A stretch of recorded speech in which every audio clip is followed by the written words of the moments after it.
परिसंघ में उत्तराखंड के स्पीकर के रूप में आप सामाजिक कार्य करते हैं, इसलिए आपको हम बहुत सम्मान के साथ इस मंच पे आमंत्रित किया है। और ये मंच पे अभी तक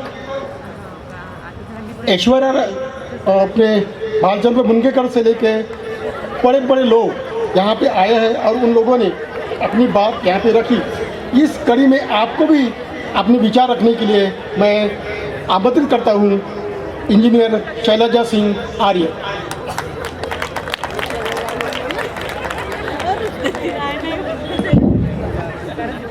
बहुत बहुत धन्यवाद। क्या मेरी आवाज़ पीछे तक आ रही है?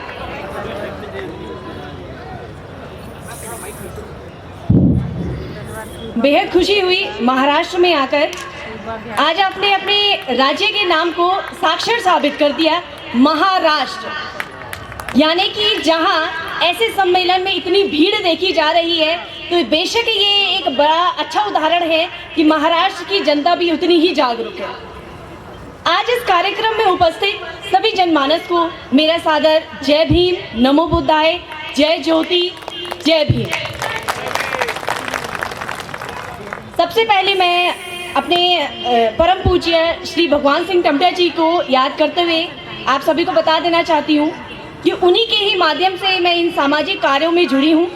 इसके बाद डॉक्टर उदित राज जी, डॉक्टर ओम सुधा जी, इनके सानिध्य में काम करते करते आज आप सभी के बीच में आने का अवसर मिला। जैसा कि सर मेरे बारे में बता चुके हैं, तो मुझे लगता नहीं कि आगे और कुछ बताना चाहिए। समय बहुत कम है, तो हम कुछ मुद्दों की बातों पर चर्चा करेंगे। जैसा कि प्रोफेसर अंकुश जी से मेरी लगातार बात हो रही थी और उन्होंने एक चर्चा का विषय मुझे दिया कि राष्ट्रवाद और भारत का संविधान। तो आज इस पर आपके साथ एक चर्चा करना चाहेंगे। वर्तमान स्थिति 2023, रूलिंग पार्टी और राष्ट्रवाद। सबसे पहले ले चलते हैं आपको भारतीय संविधान, जिसके निर्माता हमारे डॉक्टर भीमराव अंबेडकर, जिन्होंने विश्व का सबसे लंबा लिखित संविधान लिखा। तो मैं चाहती हूं कि पहले बाबा साहब को नमन करते हुए जोरदार तालियों के साथ इस विषय पर चर्चा की जाएगी। यूं तो संविधान के प्रियम्बल में बहुत सारी बातें कही हैं और वो ड्राफ्टिंग कमेटी के हर एक सदस्य के प्राण और हृदय की सांसें उसमें बसती हैं, लेकिन उसमें से एक शब्द मैं लेना चाहूंगी, धर्मनिरपेक्ष। एक शब्द आता है धर्मनिरपेक्ष, जिसका अर्थ था कि भारत एक ऐसी धरती होगी जिसमें किसी एक धर्म को विशेष महानतम वैल्यू नहीं दी जाएगी, यानी कि सर्वधर्म समान। लेकिन आजकल बड़े जोरों शोरों से नारे लग रहे हैं हिंदू राष्ट्र। क्या ये हिंदू राष्ट्र संविधान के उस धर्मनिरपेक्ष को साबित कर पा रहा है? ले चलते हैं अब आपको हिंदू राष्ट्र की ओर। हिंदू राष्ट्र अर्थात जहां पर हिंदुओं का आधिपत्य ज्यादा होता है, अर्थात अन्य जितने भी धर्म हैं वो कहीं ना कहीं बाय डिफॉल्ट कम हो जाते हैं। ये वही हिंदू राष्ट्र है जो उत्तर वैदिक काल में वर्ण व्यवस्था लेकर आया था। ये वही हिंदू राष्ट्र है जहां पर महिलाओं को जबरन सती करवाया जाता था।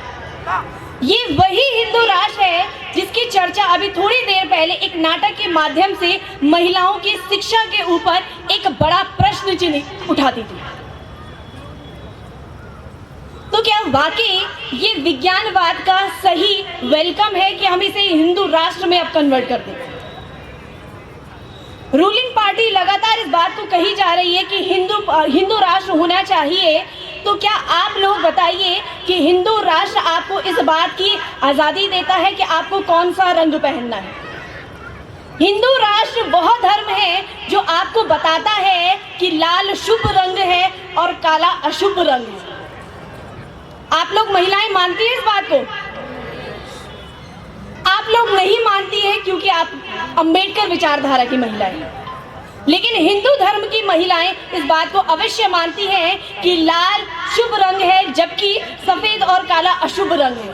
तो जिस धर्म में इतनी सारी कुरीतियां हो, जिस धर्म में पग पग पर महिलाओं के लिए चुनौतियां हो, जिस धर्म में आपको उच्च वर्ग और निम्न वर्ग में बांट दिया जाए, ऐसा धर्म ना हो, इसलिए बाबा साहब ने कहा था धर्मनिरपेक्ष भारत। लेकिन तत्कालीन सरकार इस बात का सिर्फ खिल्ली उड़ा रही है और मजाक उड़ा रही है।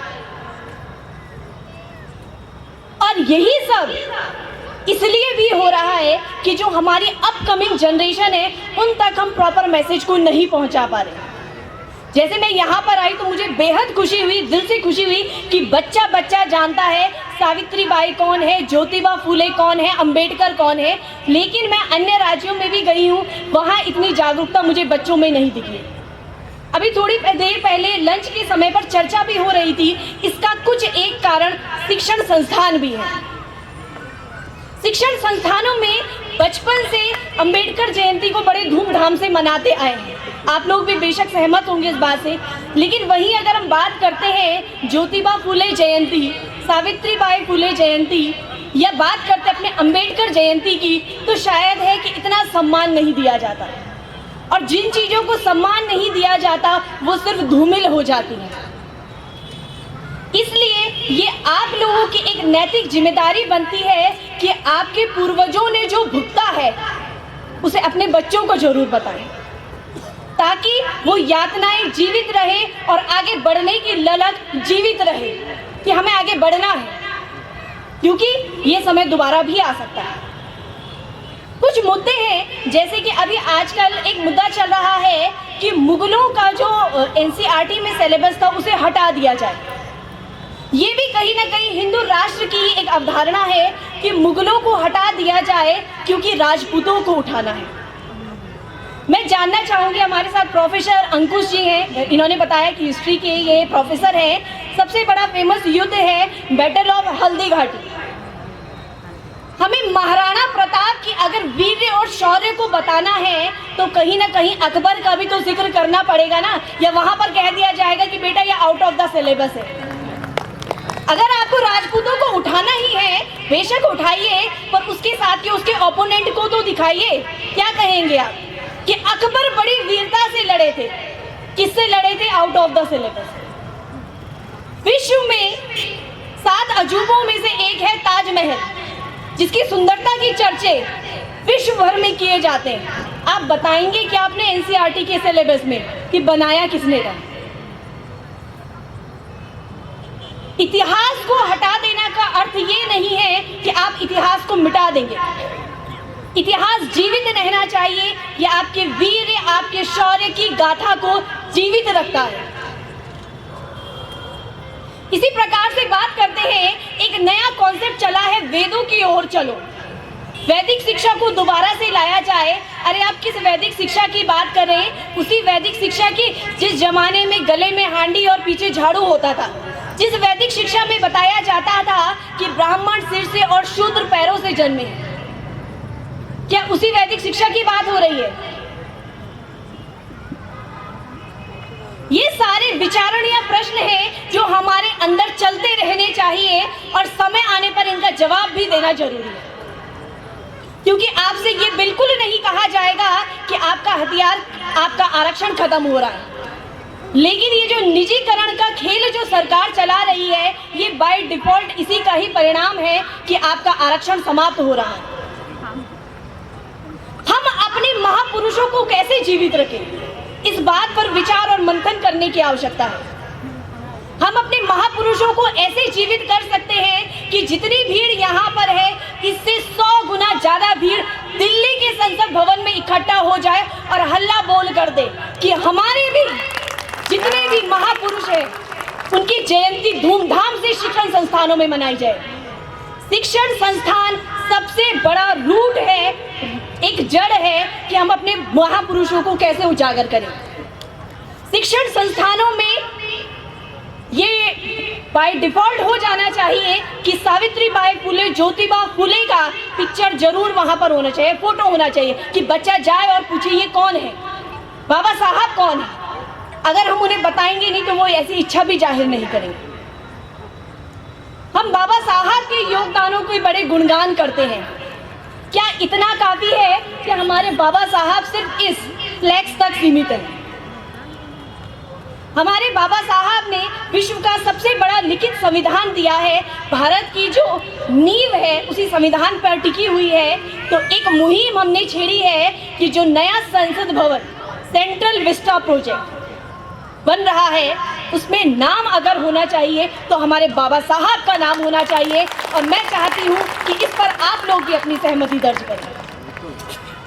और सहमति सिर्फ यहाँ बैठने से दर्ज नहीं हो जाती, इस सहमति को दर्ज कराने के लिए और अपने इस दृढ़ निश्चय को पूरा करने के लिए आपको चलना होगा और दिल्ली में हल्ला बोल करना होगा कि नई संसद भवन तो बन चुकी है, लेकिन अगर नाम होगा तो सिर्फ और सिर्फ बाबा साहब भीमराव अंबेडकर का नाम होगा। इसके अतिरिक्त कोई भी नाम हमारे भारतीय संविधान के संसद भवन को सुशोभित नहीं करता है। यूं तो रूलिंग पार्टी हर चीजों के नाम बदले जा रही है। जिस प्रकार आपने देखा होगा कि राजीव गांधी खेल रत्न पुरस्कार से हो चुका है मेजर ध्यानचंद पुरस्कार, और हम समर्थन भी करते हैं क्योंकि जो योगदान मेजर ध्यानचंद का है वो शायद राजीव गांधी का नहीं है। इसी प्रकार भारत के संविधान निर्माण में, भारत के संसद भवन के निर्माण में जो भूमिका डॉक्टर भीमराव अंबेडकर की है वो ना सावरकर की है, ना गोलवलकर की है, ना अन्य किसी व्यक्ति की है। तो आप लोगों से भी अपेक्षा की जाती है, ये विश्वास दिलाया जाता है कि अगर इस लड़ाई को सब मिलकर लड़ेंगे तो एक व्यक्ति ने हमारे समाज के लिए आवाज उठाई थी, तो ये हमारे लिए एक छोटी सी ट्रिब्यूट, नाखून बराबर की ट्रिब्यूट होगी अपने बाबा साहब के लिए कि भारत की संसद भवन पर नाम चमकता दिखेगा आपको कि डॉक्टर भीमराव अंबेडकर संसद भवन। बच्चे लालायत होंगे इस बात को जानने के लिए कि भारतीय संविधान के संसद भवन का नाम जब ये है तो ये व्यक्ति कौन है। एकमात्र यही तरीका है कि हम अपने महापुरुषों को कैसे जीवित रख सकते हैं। तो इन्हीं सब आइडियाज के साथ, कॉन्सेप्ट्स के साथ आप लोगों से भी यही उम्मीद की जाती है कि आप लोग आइए और जुड़िए इस मुहिम के साथ कि नई संसद भवन का नाम होगा तो डॉक्टर भीमराव अंबेडकर के नाम। धन्यवाद। जय भीम, नमो बुद्धाय। जी धन्यवाद शैलजा सिंह आर्य। आपके भाषण के ऊपर कोई टिप्पणी नहीं करूँगा, इसलिए कि मुझे अभी ओम सुधा सर को बुलाना है और सुधा सर गए 15 साल से अपने सामाजिक